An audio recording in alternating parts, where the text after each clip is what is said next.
disebut juga dengan metode pembelajaran yang dilakukan dengan percakapan atau perdebatan. Metode ini dilakukan oleh dua orang atau lebih. Mereka saling berdiskusi dan dihadapkan dengan suatu deretan pertanyaan-pertanyaan yang dari serangkaian pertanyaan tersebut diharapkan peserta didik mampu menemukan jawabannya, saling membantu dalam menemukan sebuah pertanyaan dari pertanyaan-pertanyaan yang sulit. Menurut Aktip, Ernawati, dan Nasir, metode Socrates adalah suatu metode yang pelaksanaannya dilakukan dengan cara menyajikan bahan atau materi pembelajaran di mana siswa dihadapkan dengan suatu deretan pertanyaan-pertanyaan. Dari serangkaian pertanyaan tersebut, diharapkan siswa dapat menemukan jawaban atas dasar kecerdasan dan kemampuannya sendiri. Menurut Conklin, menyatakan bahwa seminar Socrates merupakan alat yang sangat baik untuk meningkatkan kemampuan berpikir siswa, dan proses yang berlangsung adalah diskusi intelektual dan dalam basis konten yang dipelajari. Menurut para Scaffas dan Wickens menyatakan bahwa seminar Socrates adalah bentuk pembelajaran yang diarahkan oleh guru. Metode seminar Socrates merupakan metode pembelajaran yang dimana guru memberikan pengarahan kepada siswa dan memberikan materi serta memberikan permasalahan kepada siswa, yang kemudian siswa diminta untuk berdiskusi bersama-sama untuk menemukan solusi dari permasalahan tersebut. Metode ini merupakan metode pembelajaran yang utama.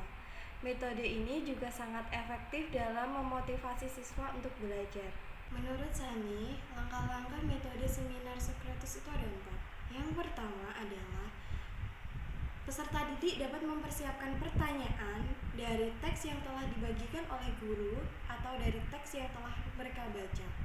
Yang kedua, guru dapat membimbing peserta didik untuk membentuk kelompok, semisal menjadi 2 kelompok, yaitu kelompok 1 dan kelompok 2. Kemudian guru mengarahkan tempat duduk peserta didik menjadi 2 bagian.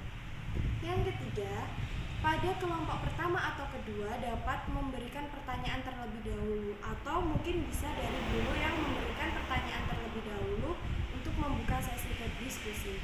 Yang keempat, peserta didik atau dari kelompok lain yang tidak memberikan pertanyaan dapat menjawab pertanyaan yang telah diberikan guru ataupun dari kelompok lain.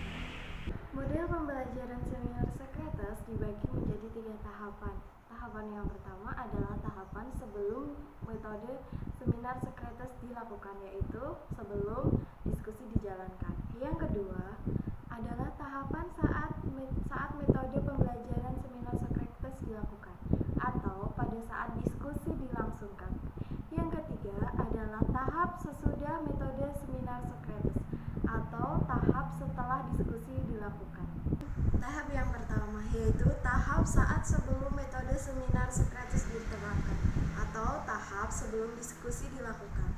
Yang pertama, guru dapat memberikan penjelasan mengenai tujuan dari pembelajaran diskusi kali ini kepada siswa.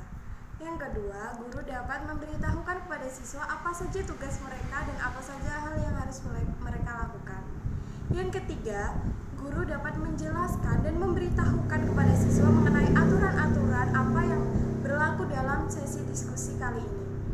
Yang keempat adalah guru memberikan motivasi-motivasi kepada siswa agar seluruh siswa dapat berperan aktif dalam memberikan dan menuangkan ide-ide mereka serta gagasan-gagasan mereka untuk mencari solusi dari permasalahan yang akan diberikan oleh guru.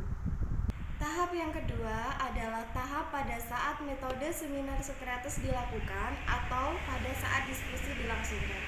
Yang pertama, guru dapat membagi kelas menjadi 2 kelompok besar, yaitu kelompok 1 dan kelompok 2. Kemudian, siswa dapat mencatat pertanyaan-pertanyaan atau pernyataan ataupun ide yang diberikan oleh kelompok lain. Yang ketiga, guru dapat mengajukan pertanyaan pembuka untuk memulai sesi diskusi yang akan dilakukan pada pertemuan. Yang ketiga, guru dapat memfasilitasi sesi diskusi berupa mengklarifikasi, merevisi merevisi ataupun memberikan pertanyaan balik mengenai ide atau gagasan yang disampaikan oleh siswa. Guru juga dapat meringkas pernyataan ataupun ide yang disampaikan siswa agar mudah dipahami. Kemudian yang terakhir adalah guru dapat memberikan pertanyaan evaluatif untuk menilai ide atau gagasan yang telah disampaikan oleh siswa. Tahap yang ketiga adalah tahap setelah metode seminar Socrates dilakukan atau tahap setelah sesi diskusi selesai. Pada tahap ini, guru dapat menanyakan kepada seluruh siswa apakah seluruh siswa sudah paham mengenai materi yang telah didiskusikan tersebut. Yang kedua, guru dapat memberikan penugasan kepada siswa untuk menyampaikan bagaimana pengalaman mereka pada saat diskusi tadi dan menyampaikan apa ringkasan dari diskusi yang telah mereka lakukan pada sesi sebelumnya.